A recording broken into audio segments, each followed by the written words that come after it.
ठीक है, हालेलुया। हे परमेश्वर तूने मुझे क्यों हे मेरे परमेश्वर तूने मुझे क्यों छोड़ दिया। हालेलुया। बड़े ध्यान से सुनने की बात है जी। क्योंकि एक समय ऐसा था कि मैं किराए के मकान में था और मेरे पास सब्जी खाने को भी पैसे नहीं थे, हम नमक की रोटी खाया करते थे। एक बेस बना रहा हूँ मैं और उसको बात को लेके समझाना चाह रहा हूँ, अगर खुदा मुझे बुद्धि दे ताकि मैं आपको बता सकूं। तो जब यहाँ लिखा है मेरे परमेश्वर तूने मुझे क्यों छोड़ दिया, तो ऐसा क्यों कहा यीशु मसीह ने? क्या पिता अपने बच्चों को छोड़ सकता है? नहीं। वो इसलिए कहा कि जब यीशु मसीह को क्रूस पर चढ़ाया गया, जो मनुष्य जाति के पाप थे, जो हमारे पाप थे, जिनकी सजा हमें मिलनी थी, वो कहाँ चले गए? यीशु मसीह के ऊपर, क्रूस के ऊपर। हम जो झूठ बोलते हैं, एक दूसरे का बुरा करते हैं, व्यभिचार करते हैं, चोरी करते हैं, तरह तरह के पाप हैं, जो सजा हमें मिलनी थी, इस सजा को क्रूस के ऊपर जब प्रभु यीशु मसीह को चढ़ा गया, तो वो इसलिए चढ़ाया गया, जो सजा हमें मिलनी चाहिए वो प्रभु यीशु मसीह को दे दी गई, अपने पुत्र को दे दी उन्होंने, और जो सारे पाप थे मनुष्य जाति के वो उसके ऊपर लाद दिए। जी, हालेलुया। और जब वो पाप लाद दिए गए तो यहोवा परमेश्वर ने कुछ समय के लिए प्रभु यीशु मसीह से अपना मुंह घुमा लिया। तभी प्रभु यीशु मसीह ने कहा हे परमेश्वर तूने मुझे क्यों छोड़ दिया। तो कुछ समय के लिए, क्योंकि परमेश्वर किसी से घृणा नहीं करता, वो पाप से नफरत करता है। हालेलुया। वो सब कुछ एक जगह में ऐसा देखता हूँ कि कुछ समय जब आप लोग जानते हैं कि शैतान है, उसके दूत है। मैं ज्यादा लंबी बात लेके जाऊंगा तो बहुत लंबा हो जाएगा टॉपिक, लेकिन मैं शॉर्ट में समझाऊंगा। कुछ लोगों ने ऐसा कहा परमेश्वर को कि हमें तू नहीं चाहिए, हमें तेरी सच्चाई, तेरी पवित्रता तू नहीं चाहिए, हमें अलग जगह दे दे। तो उसके लिए क्या बनाया गया? नरक उन लोगों के लिए बनाया गया जिनको प्रभु की जरूरत नहीं है। हालेलुया। तो जब प्रभु यीशु मसीह ने कहा है पिता तूने मुझे क्यों छोड़ दिया, वो पापों के कारण कुछ समय के लिए परमेश्वर ने अपने बेटे से मुझ जो है घुमा लिया था, लेकिन फिर सोचा कि नहीं, ये तो मैंने भेजा मनुष्य जाति का उद्धार करने के लिए। तो अगर हमारा जीवन सही है, कहने का मतलब ये है, अगर हमारा जीवन सही है, संसार का हर एक मनुष्य, चाहे वो विश्वास में है, चाहे वो यीशु मसीह को मानता है या नहीं मानता, ये मैटर नहीं करता। मैटर ये करता है कि धरती पर जितने भी मनुष्य जाति हैं, अगर हम उनके क्या तो विरोध में या उनकी बुराई के लिए या उनके साथ हम बुरा करते हैं, चाहे जाने या अनजाने, तो हम पाप करते हैं। क्योंकि सब क्या है? परमेश्वर की संतान है, चाहे वो पापी है, चाहे वो धर्मी है, चाहे हम लोग आज चर्च में है या मनुष्य जाति है। हमें किसी भी मनुष्य के साथ बुराई नहीं करनी, क्योंकि ना तो हम कुछ लेके आए और ना हम कुछ लेके जाएंगे, लेकिन जो हमारे कर्म है इनके हिसाब से हमारा न्याय होगा। और बढ़ने का यही मेरा कारण है कि मैंने अपने जीवन में, जब से मैंने प्रभु को जाना, जब मैंने बाइबल में पढ़ लिया कि तू झूठ ना बोलना, तो मैंने झूठ बोलना छोड़ दिया। चाहे कुछ भी हो जाए, मैं झूठ नहीं बोलता।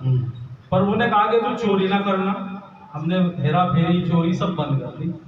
और प्रभु ने कहा कि तू व्यभिचार ना करना, क्योंकि व्यभिचार की कई वो है। प्रभु ने कहा कि जो तूने अपने मन में सोच लिया तो तू कर चुका, तो दंड मिलेगा। और जब हम पाप में होंगे, हम कितनी भी प्रार्थना कर लें, कितना भी बाइबल पढ़ लें, परमेश्वर क्या करेगा? जब उसने अपने पुत्र से पाप में होते हुए मुंह घुमा लिया, तो क्या वो हमारे से भी घुमाएगा? क्या हमारी प्रार्थना सुन लेगा? कभी नहीं सुन सकता। मैंने आज तक, मुझे 13 साल प्रभु में आए हो गए, मैंने कभी प्रभु से ये नहीं मांगा मुझे धन दे दे, दौलत दे दे, मुझे बिजनेस दे दे या मुझे अच्छा मकान दे दे। मैंने कुछ नहीं मांगा। मैं जो बाइबल में पढ़ता हूँ उसको अपने जीवन में लागू करता हूँ। हालेलुया। आप सुन रहे ना कि वचन को पढ़ना तो सारे पढ़ रहे हैं, पर लागू नहीं कर रहे। ये इतनी बड़ी ब्लेसिंग वैसे नहीं आई है, लागू करने से आएगी। आज मैं बताना चाहूंगा, देखो वैसे तो मेरी वाइफ मुझे मना करती है, अपने भेद नहीं बताने चाहिए, लेकिन खुदा का मैं धन्यवाद करता हूँ कि इस मुकाम पे आज हूँ। हालांकि देखने से लगता नहीं, कम से कम आज की तारीख में कम से कम 50-60 हज़ार रुपए की डेली की सेल मेरी है, और कम से कम 20% मेरा मार्जिन है। और काम की ये परिस्थिति है, जो मैं गवाही देने के लिए खड़ा हुआ, आज कंडीशन ये थी कि कम से कम भी 1000 रुपये डेली का मेरे यहाँ बन रहा, फिर भी मैं ऑर्डर पूरे नहीं कर पा रहा। तो पिछले हफ्ते की बात है, मेरे पास इतने ज़्यादा लोगों के जो फैक्ट्री का काम थे वो दशहरे के बाद डाउन हो जाते हैं, क्योंकि ऑर्डर लोगों के माल पहुंच नहीं पाता। और मेरे पास इतने ऑर्डर हैं कि मैं प्रभु में बात कराऊंगा, प्रभु अब कैसे करूं, इस साल तो पूरा नहीं कर पाऊंगा, इस साल तो जिस फैक्ट्री में यीशु मसीह खड़ा हो, ऑर्डर पूरे नहीं कर पाऊंगा, प्रभु हाँ। कुछ कर। लेकिन आज सुबह सुबह की घटना है, सुबह हम 4 बजे उठे, फैक्ट्री में थे, हाँ, मेरे पास उन फैक्ट्री वालों के फोन आ रहे जिनके काम डाउन हो चुके हैं। अच्छा, कहते रोहित जी हमें भी काम दे दो, लेबर को काम देना। मैं कहा जल्दी जल्दी आओ, यीशु को खड़ा कर लो अपनी फैक्ट्री में, जल्दी जल्दी आओ, हाँ। जितना जिसको चाहिए लेके जाओ, बना कर जल्दी से लाओ, हाँ। ताकि मैं अपने ऑर्डर पूरे कर लूं। जी। तो मैं खुदा का धन्यवाद करता हूँ। मन में मैंने प्रभु से कहा था, प्रभु इस साल तो ऑर्डर पूरे नहीं होंगे, क्या करूँ? और खुदा ने सुबह ही रिजल्ट दे दिया, फोन आने शुरू हो गए, भाई जी हमें भी काम दे दो, लेबर को काम देना।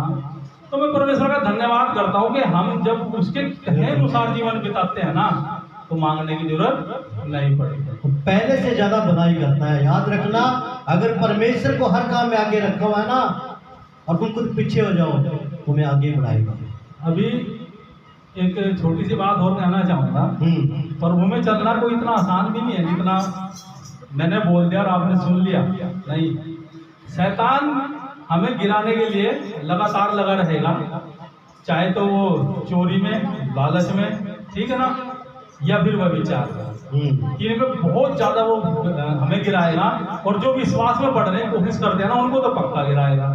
तो मैं एक दिन बात कर रहा था, ऐसे ही पवित्र आत्मा ने मेरे मन में डाला भाई नवीन के लिए। अब भाई नवीन ने कुछ बातें हुई हमारी, एक हफ्ता हम बात अच्छा, कर रहे थे। अब बात किसकी चल रही है? पवित्र आत्मा जी के बारे में। जी। तो मन में किसने डाला? पवित्र आत्मा ने डाला। देख लो, ये बात मैं क्यों बता रहा तुम्हें कि यीशु मसीह जी का वचन ध्यान से सुनो कि यीशु जी क्या कह रहे हैं पवित्र आत्मा जी के बारे में। हाँ जी। तो मैं नवीन भाई के बारे में, पवित्र आत्मा मेरे मन में बात कर रहा, कहता है उसके डिसीजन जो उसने फैसले लिए हैं बीते समय में अभी, और उसके कारण उसकी आशीष से देखो। एक दिन हम गए पास्टर जी के घर पे, उधर से ऊपर से उतर रहे भाई, और रसगुल्ले का डब्बा लेके घूम रहे। हाँ जी, हाँ जी। एक नई गाड़ी से मिला किया भाई को, तो वो क्या कारण था? अच्छा, भाई की गवाही सुनी, पैसे जेब में नहीं है, फाइनेंस भी नहीं है, कहीं से कुछ भी नहीं है, लेकिन ये कोई मैटर नहीं रखता, लेकिन यीशु फैसले मायने रखते हैं। भाई ने डिसीजन लिया, गाड़ी सेवा में लगा रखी है, जब मर्जी कोई आओ फोन करो, भाई लेने जाता है, खर्चा भी जेब से करा। तो परमेश्वर ने क्या रखा? नहीं, क्यों नहीं बढ़ाएगा? हमें सिर्फ यही तो चीज सीखनी है कि जो हम परमेश्वर को देंगे, परमेश्वर बढ़ा देगा। जब हम किसी को सौंपने गए नहीं, अब मैं तो उस चीज को हैरान हूँ, प्रभु भाई ने अभी डिसीजन लिया, गाड़ी सेवा में लगाई, उन्हें दूसरी गाड़ी भी दे दी। हालेलुया। तो परमेश्वर ऐसे काम करता है जीवन में, हम लोगों को क्या है? सीखना है, और इसीलिए हम गवाही देते हैं कि ताकि सब परिवार को। और डिसीजन तो देखो इसका, अगली प्रेयर का, रात का और दिन का, कहता मैं करूँगा खर्चा। तो ये परमेश्वर ही है, परमात्मा ही है।